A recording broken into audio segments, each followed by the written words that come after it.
हरिओम उमानंद में ओम शांति में ओम ज्ञान में आप सभी दर्शकों का हमारे चैनल पर स्वागत है। आज हम लोग बीएड के बाल्यावस्था और उसके विकास वाले पेपर के अंतर्गत हत्या के बढ़ने से शांति को कौन कौन सी चुनौतियां मिलती हैं या अशांति किस प्रकार से बढ़ती है जिससे शांति घट जाती है, इन्हीं सब बातों को हम लोग इस वीडियो के अंतर्गत चर्चा करेंगे। सामान्यतः हत्या या हिंसा दोनों बात एक ही है। अगर हिंसा हम बात करें तो हिंसा या हत्या की बात करें तो सामान्यतः अगर किसी के जीवन को हम समाप्त कर देते हैं या फिर किसी के सामाजिक जीवन को समाप्त करते हैं तो वो हत्या कही जाती है या हिंसा कही जाती है। हिंसा के अंतर्गत हमने बताया था कि दूसरे को दुख देना क्या कहलाता है, हिंसा। लेकिन अगर वो आप दूसरे को जो दुख दिए हो वह धर्म, न्याय, सत्य और मानव कल्याण के लिए अगर वो दुख दिया गया है तो निश्चित रूप से वह दुख होते हुए भी, हिंसा होते हुए भी हिंसा नहीं है, अहिंसा कही जाती है। ये सब बारे में पूरा डिटेल में चर्चा इसके हिंसा वाले वीडियो में, यानी हिंसा का अर्थ बताने वाले वीडियो के अंतर्गत की जा चुकी है, जो ठीक इसके पहले है प्लेलिस्ट में आपको मिलेगा, वहाँ से आप पढ़िए। आज हम लोग इस वीडियो में पढ़ेंगे हिंसा बढ़ने से या हत्या बढ़ने से शांति को कौन कौन सी चुनौतियाँ मिलती हैं, उसको हम लोग इस वीडियो के अंतर्गत देखते हैं। पहली बात यह है कि हत्या या हिंसा दोनों एक ही हैं।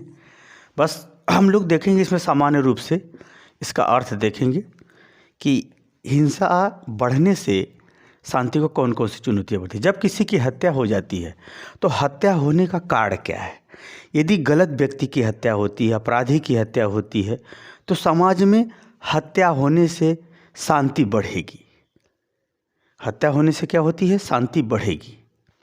अगर व्यक्ति की जो हिंसा हुई है, जिसकी हत्या हुई है, अगर वह सही है, समाज का कोई मांग कोई व्यक्ति कर रहा है, मौलिक अधिकार के अंतर्गत मांग कर रहा है, अपने जीवन अपने संपत्ति के अंतर्गत न्याय और सत्य पर आधारित मांग कर रहा है, न्याय की मांग कर रहा है, तो वहाँ पर हिंसा होना या ऐसे सामाजिक समूहों में गफलत के कारण से हत्या होती है, जैसे कर्फ्यू में हत्या हो जाना, किसी वाद विवाद को लेकर के अनावश्यक रूप से आरोप प्रत्यारोप या वर्चस्व की लड़ाई के अंतर्गत हत्या हो जाना, तो उससे जो है शांति को बहुत सारी चुनौतियों का सामना करना पड़ता है या शांति भंग होती है। वह विभिन्न कारणों से जो शांति का जो क्षय होता है, उन्हीं सबको हम लोग उस पर चर्चा करेंगे। तो कुल मिलाकर गलत प्रवृत्तियों का हत्या होना, गलत लोगों का हत्या होना यह शांति को बढ़ावा देता है। लेकिन जहाँ पर सत्य, न्याय, धर्म, मौलिकता, मानवता, कल्याण की रक्षा के लिए यदि कोई प्रयास करता है, अगर वहाँ पर हत्या होती है या हिंसा होती है, तो निश्चित रूप से शांति को बहुत सारी चुनौतियों का सामना करना पड़ेगा। अर्थात शांति के लिए बहुत सारी समस्या उत्पन्न होती है। यानी समाज की जो शांति व्यवस्था है, जो रोज़मर्रा के जीवन में शासनिक, प्रशासनिक, व्यवहारिक जीवन में जो शांति व्यवस्था एक समायोजित होकर के स्वस्थ ढंग से चल रही है, उसमें बहुत सारी विघ्न बाधाएँ उत्पन्न होती हैं। उसी को हम लोग इसमें देखेंगे। पहला आती है भय और तनाव। जब कोई अच्छे व्यक्ति का, जब कोई उत्तरदायित्व उठाने वाला या कोई सामाजिक कार्यकर्ता है, समाज की भलाई के लिए मांग करता है, अगर अच्छे व्यक्ति किसी भी क्षेत्र में हो, सामाजिक क्षेत्र में हो, शिक्षा के क्षेत्र में हो, प्रशासनिक क्षेत्र में हो, राजनैतिक क्षेत्र में हो, अगर उसकी हत्या होती है तो निश्चित रूप से उससे संबंधित समाज में या उससे संबंधित स्थान में या उससे संबंधित उत्तरदायित्व वाले क्षेत्र में भय और तनाव की स्थिति उत्पन्न हो जाती है। भय जब तनाव उत्पन्न होता है तो निश्चित रूप से शांति भंग होती है। लोगों का अच्छाई के प्रति विश्वास कम हो जाता है या अच्छाई के लिए संघर्ष करने की प्रवृत्तियों का नुकसान होने लगता है। तो कुल मिला के अगर हम ये बात कहें कि हत्या या हिंसा बढ़ने की वजह से अच्छे व्यक्ति की यहाँ बात हो रही है, गलत व्यक्ति का हिंसा होना मानव कल्याण के लिए उचित है। अगर अच्छे व्यक्तियों का अगर हत्या होती है, चाहे राजनेता हो, चाहे वो व्यापारी हो, चाहे कृषक हो, कोई भी हो, अगर उसकी हत्या होती है तो उससे संबंधित समाज में भय और तनाव की स्थिति उत्पन्न होती है, जिससे लोग अपने कर्तव्य, अपने दायित्व, अपने अधिकार इत्यादि के लिए क्या होते हैं, संघर्ष कम कर देते हैं या फिर उस क्षेत्र से अपने आप को समेटने की प्रवृत्ति में स्थिति उत्पन्न हो जाती है। अर्थात हिंसा से जो है भय और तनाव उत्पन्न होता है, शांति का नुकसान होता है या अशांति बढ़ जाती है। दूसरा, अगर हम बात करें संबंधों में दायित्व, अगर वो व्यक्ति जिस परिवार से संबंधित है, उससे संबंधित जो भी संबंध है, पति पत्नी बच्चों का, उससे संबंधित जो परिवार का संबंध है, अपनी जिस पार्टी से संबंधित है उससे जो पार्टी का उसका संबंध है, देश से जो संबंध है, स्थान से जो संबंध है, उसके अधिकार से जो संबंध है, अब उस संबंधों से संबंधित जो दायित्व है यानी जो कार्य है वह कैसे होगा, किस रूप में होगा, कौन करेगा, इसमें भी अनिश्चितता आ जाती है। इसमें भी एक प्रकार का तनाव या खींचातानी की स्थिति उत्पन्न होती है, जिससे क्या होता है उस संगठन में या उस संबंध में क्या होता है, दायित्व को उठाने की समस्या उत्पन्न होती है, उससे संबंधित लोग दुखी होते हैं, अर्थात उत्तरदायित्व से संबंधित कार्यों को उठाने में समस्या उत्पन्न होती है।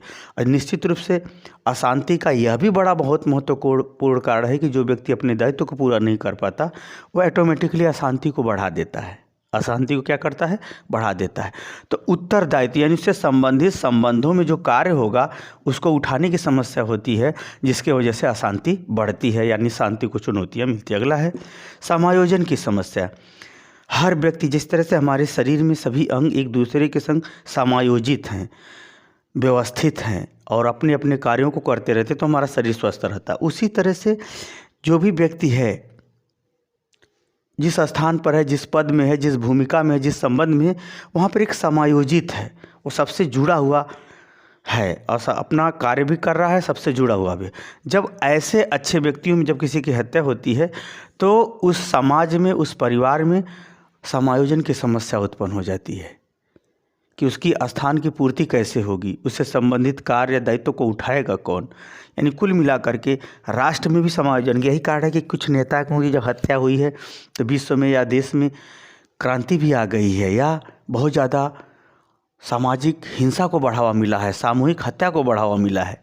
तो यहाँ पर समायोजन की समस्या सामाजिक स्तर पर भी हो सकती है, देश स्तर पर भी हो सकती है, राज्य स्तर पर भी हो सकती है। जैसे इंदिरा गांधी की हत्या हुई थी, पूरा एक प्रकार से पंजाबी लोगों की हालत ख़राब हो गई थी। हत्या किसी और ने किया, पूरा पंजाब ने उसको भुगता। कुल मिला के अगर हम बात करें तो समायोजन की समस्या उत्पन्न होती है कि तत्काल में जिससे जुड़े हुए, उससे प्रेम से जुड़े हुए लोग किस स्थिति से गुजरेंगे, किस प्रकार से अपने आप को कंट्रोल करते हुए और अपने दायित्व को, अपने आप को संतोष दे सकेंगे, इसकी भी समस्या उत्पन्न हो जाती है। आगे हम बात करें संघर्ष की समस्या। अगर कोई राजनेता मारा जाता है या कोई सामाजिक व्यक्ति है, कार्यकर्ता है, अगर वो मारा जाता है और जो उसका जिसका व्यवहार मानव कल्याण के लिए, अपने जनसमूह के कल्याण के लिए से संबंधित अगर कार्य है, उसका जीवन है, तो अगर ऐसे समय में उसकी हत्या होती है या ऐसे पद पर रहने वाले व्यक्तियों की हत्या होती है तो उसके लिए संघर्ष की स्थिति, समाज में विद्रोह की स्थिति, समाज में हिंसा की स्थिति भड़क जाती है। तो यानी जितना ही हाई क्लास का है, उच्च राजनीतिक स्तर से जितना ही संबंधित है या उच्च सामाजिक स्तर से जितना संबंधित है या क्षेत्र विशेष में जितना ही वह अपना विशेष योगदान दिया है, उससे संबंधित अगर किसी व्यक्ति की हत्या होती है तो सामूहिक संघर्ष की समस्या उत्पन्न होती है, जिसके कारण से बहुत ज़्यादा तनाव उत्पन्न होता है, अर्थात अशांति बढ़ जाती है, अर्थात शांति की चुनौतियाँ मिलती हैं। आगे हम बात करेंगे इस स्थिति को कंट्रोल कैसे किया जाए, शांति स्थापित कैसे जाए, इसके लिए बहुत ज़्यादा चुनौतियाँ मिलती है। अगला है क्षतिपूर्ति की समस्या। ऐसे होता है ना कि दीपक का अपना स्थान है, सूर्य का अपना स्थान है, कोई किसी का स्थान नहीं ले सकता। ऐसा नहीं कि आपके घर में सूर्य प्रकाश करने नहीं आएंगे, दीपक ही काम आएगा। तो ऐसा नहीं कि प्रकृति ने सबको भिन्न भिन्न महत्व का चीज़ें बनाई है, दी है, तो उसका कहीं ना कहीं उसका उपयोग है, उसका स्थान कोई नहीं ले सकता। उसी तरह से जब कोई अच्छे व्यक्ति और महान व्यक्तित्व वाले व्यक्ति की हत्या होती है तो उसकी क्षतिपूर्ति की समस्या उत्पन्न होती है। जब क्षतिपूर्ति की समस्या उत्पन्न होती है तो निश्चित रूप से शांति भंग होगी या दुख होगा। शांति भंग होने का मतलब दुख होना, कष्ट उठाना, तनाव महसूस करना, ये सब चीज़ें उत्पन्न होती है। तो क्षतिपूर्ति, उसकी क्षतिपूर्ति कैसे की जाए, उसके कार्य को कौन करेगा, उसके कार्य को उससे अच्छा कौन करेगा या उसके जैसा कौन करेगा, ये सब क्षतिपूर्ति की भी समस्या उत्पन्न हो जाती है।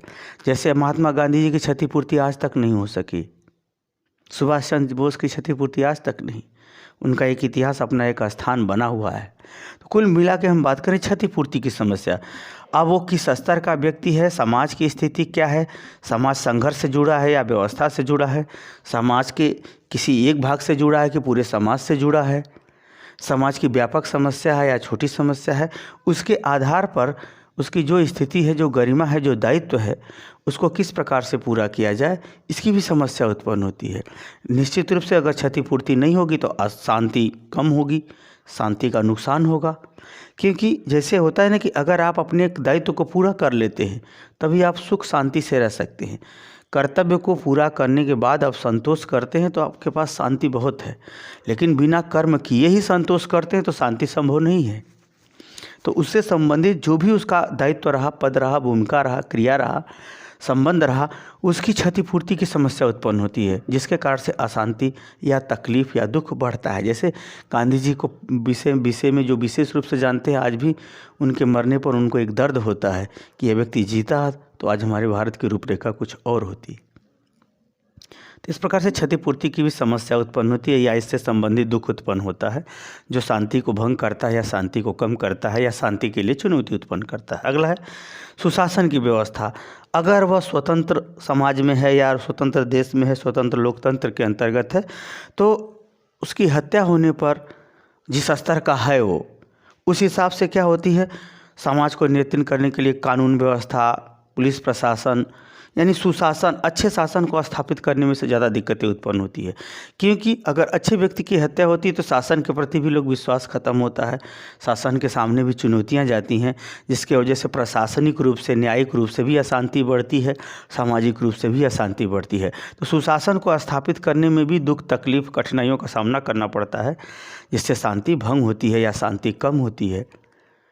अब जैसे वही ने कहा कि अगर महान लीडर है या महान दार्शनिक है या महान कोई शिक्षक है या कोई वैसा किसी विभाग से, किसी कार्य, किसी विशेष क्षेत्र से जुड़ा हुआ है, अगर उसकी हत्या होती है तो शासन व्यवस्था को, पब्लिक को संभालना मुश्किल हो जाता है। तो सामूहिक रूप से अशांति या दुख को बढ़ावा मिलता है। तो इससे भी क्या होता है, सुशासन व्यवस्था स्थापित करने में भी चुनौतियाँ मिलती हैं, क्योंकि स्थापित करने का मतलब ये है कि शांति व्यवस्था, और वहाँ दुख ऑटोमेटिकली बहुत ज़्यादा बढ़ा है तो निश्चित रूप से संघर्ष की स्थिति, लड़ाई की स्थिति, अविश्वास की स्थिति, तनाव की स्थिति उत्पन्न होती है, जिससे शांति का नुकसान होता है। अगला हम बात करें संगठनात्मक समस्या।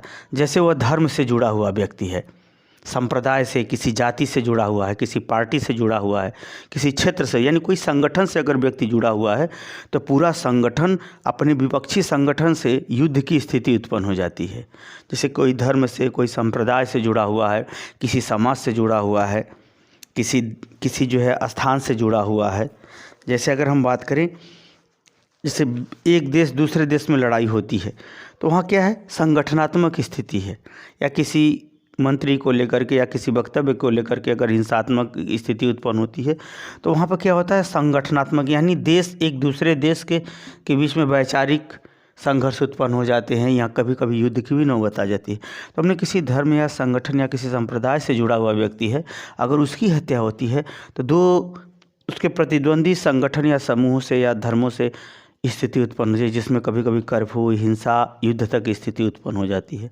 तो ये जो हत्या है, ये हत्या जिसकी की गई है या हत्या जिस रूप में की गई है, उसका जहाँ तक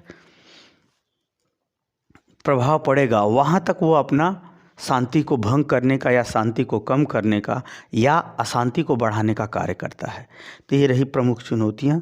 मुझे उम्मीद है कि इस हत्या के बढ़ने से या हिंसा के बढ़ने से शांति को कौन कौन सी चुनौतियाँ मिलती हैं, इसे आप समझ गए होंगे, या शांति किस प्रकार कम हो जाती है, अशांति बढ़ जाती है।